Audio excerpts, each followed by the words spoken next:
it's Ngok here, and today I have a very exciting video for you. I am doing the BookTube partner tag with Tasha from Fairy Drugs. Tasha is one of my favorite people of all time, not just on BookTube, but just in life in general. I adore her and she's my book soul sister. We have practically identical views on every single book that we've both read, and I'm so excited to share with you what we filmed. Basically what happens is I give Tasha 10 bookish related questions and 2 personal questions. She films the answers and uploads it on her channel, and then she does the same for me. So without further ado, let's get into Tasha's questions. How do I start this video? Hello Ngok!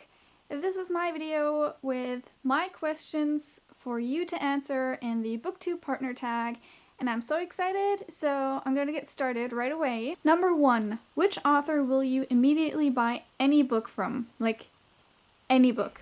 At first I had to have a little bit of a think before I answered this question because I've discovered some amazing new authors this year. But to be honest with you, there is only one author who I will auto buy from until the end of time, and that is Cassandra Clare. I already pretty much own every single book that she's released to date, and the only thing that I'm missing is the Copper Gauntlet, which is the second book in the Magisterium series, and she co-wrote that with Holly Black, and I haven't read the Iron Trials, so I don't really count that. Number 2. What are your 3 favorite book covers? If you've watched some of my earlier videos, you'll know that I have a definite weakness for beautiful book covers. It's my vice, and I'm completely not ashamed to say that I definitely judge books by their covers. Ironically, 2 of my favorite covers of all time I don't actually own physical copies of. The first one I've mentioned previously, and that is The Catastrophic History of You and Me. I know a lot of you don't actually like when there are people on the cover. I personally don't have an issue with it unless it's really cheesy. But I remember this being one of the very first books that I picked up or I grabbed off the shelf because it was so stunning. I only own the e-book version of it though, and that's in grayscale. So one of these days I may have to purchase the physical copy so I can display it on my bookshelf. The second book is The Unbecoming of Mara Dyer, and I really like this cover. It's mysterious, it's intriguing, it's a little bit creepy, just like the series. It definitely encompasses the vibe of the actual book itself, and I like that you can't see Mara and Noah's faces on this cover or on any of the other covers. It just adds a little bit of extra mystique to them. And the third book cover that I absolutely adore is Throne of Glass. I adore the UK editions of the Throne of Glass series, but this cover in particular is one of my favorites. Selena just looks so badass, and she looks like she's walking towards you as well, so it's like, better watch out. And then on the back, you actually see one of the dresses that she wears in the books, and this theme is actually continued throughout the rest of the series as well. You see her in her assassin's gear at the front and then her dress at the back. And I really like that because Selena's a really complex character. She's not just one of your generic, strong-headed female leads. There are so many more layers to her that you don't get until you read the rest of the series. Number 3. Do you read the acknowledgements or the author's note at the end of a book? I don't tend to read the author's acknowledgements or author's notes at the end unless it's a really good book and I really like the author, or I'm suffering from extreme book hangover, or I'm unsatisfied with the ending and I want answers. I think the only time I've read the author's notes or acknowledgements was for John Green and possibly for Mara Dyer, and that's how I discovered that Michelle Hodkin actually did a lot of research and called in a lot of professionals to write her series, which you can definitely tell when you read the books. Number 4. Choose your favorite book that isn't as well known or underrated in your opinion. I have actually mentioned this book before, but an underrated book that I think you should all pick up is Disruption by Jessica Shervington. This is the first book in the Disruption Corruption duology, and it's amazing. It's kind of a dystopian novel set in the future where everyone has to wear these things called M-bands. They're like smartwatches on steroids. And when you turn 16, you have to switch on something called a pheromone rating, which basically rates your compatibility with people in the near vicinity. So it's the government's way of identifying people who have dispositions that suggest they might turn into criminals later on in life.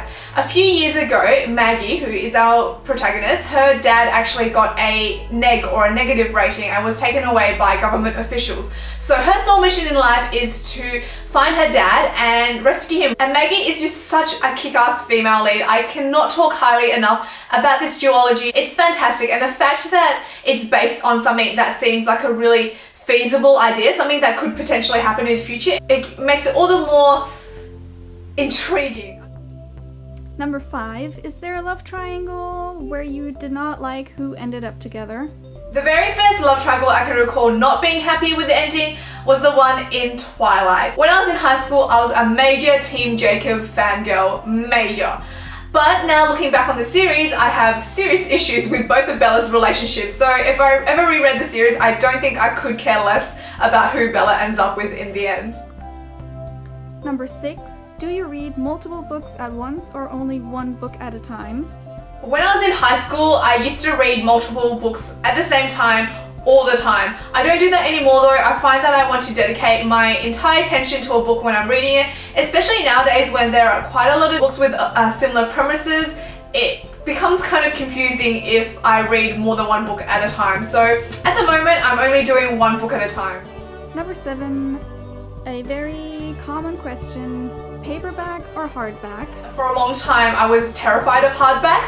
They were just so big and clunky and heavy, and the dust jackets were annoying, just kept flapping on and off. But recently, I've taken a whole new liking to hardbacks. I think they're gorgeous. I think the inside covers are beautiful, and you don't have to worry about the spine cracking. They are more expensive though, but in the end, I think they're worth it.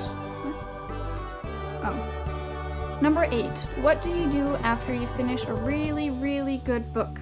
When I finish a really, really good book, the first thing I'll do is jump on Tumblr and look at tags for that particular fandom. I used to read a lot of fan fiction to try and get me over a book hangover, particularly if I was unhappy with the ending. But now I usually look to Tumblr, or I'll message one of you guys and let all the feels out.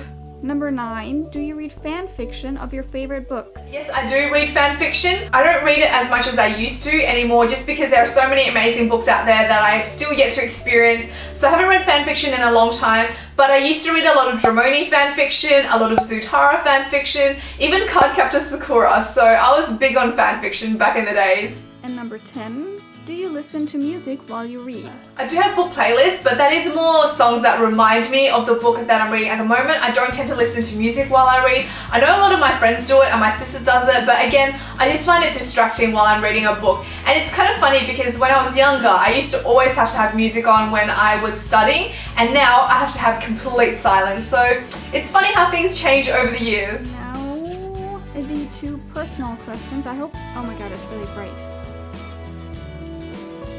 Number 1, what is your favorite sweet or candy or whatever you call it? If any of you follow me on my personal Instagram, you'll know that I love my desserts, like love my desserts. But I don't tend to eat a lot of sweets or candies, so I'll just say what my favorite dessert is, and that is a sticky date pudding. One time I went to a dessert bar or dessert buffet, and they had small slices of sticky date pudding, and after my second serving, my friend was like, you know they have a whole tub of it over there, right? And let's just say I'm not proud of what happened afterwards. Number 2, what is your dream occupation? If you'd asked me this question about a year ago, I probably would have said wedding photographer. I just think there's something so romantic about capturing someone's special day and creating it into something beautiful that they can cherish for the rest of their life. But I think a lot of the times we can fall into the trap of, picking something really exciting, really different from our careers as a dream occupation. But at the end of the day, every job has its positives and negatives.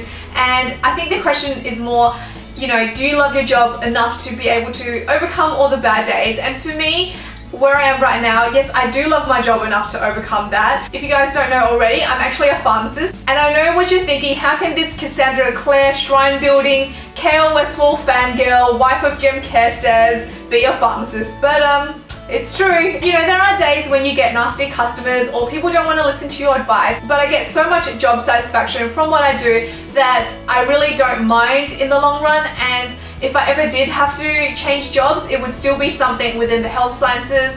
I love being able to look after people and take care of their health. Those were my 12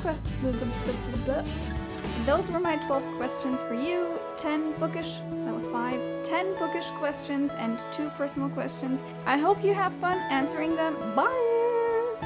So Tasha, thank you so much again for doing this tag with me. If you guys have not checked out Tasha already or you haven't subscribed to her, I will leave a link to her video and her channel below. She is an amazing human being. I love her to bits, and I hope you all go check her out and show her some love. I'll speak to you all very, very soon. Bye now. Obviously, I would pick the resurrection story so that I could bring Sam Cortland back to life.